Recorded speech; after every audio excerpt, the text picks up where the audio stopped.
شروع کرتے ہیں اللہ تعالیٰ کے نام سے جو نہایت مہربان اور رحم کرنے والا ہے۔ آج پھر ایک نئے وظیفے کے ساتھ حاضر ہیں۔ زندگی کو جنت بنائیں۔ جس کا دل گھٹا رہتا ہو، دل کے وال بند ہوں، ٹینشن، انگزائٹی، خودکشی کرنے کو دل کرتا ہو، جھنجھلاہٹ، راتوں کی نیند چھن گئی ہو، نیند کے لیے گولیاں کھاتے ہوں، ڈراؤنے الٹے سیدھے خواب آتے ہوں، ہائی بلڈ پریشر، دل کے سکون کے لیے بہترین وظیفہ ہے، بہت ہی مجرب اور پرتاثیر وظیفہ ہے۔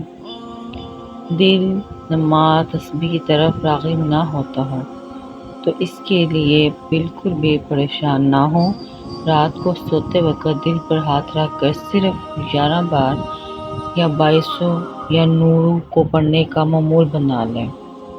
اول و آخر درود ابراہیمی پڑھیں اور اللہ کی رحمت سے اپنے مسائل کو اپنی آنکھوں سے حل ہوتا ہوا دیکھیں۔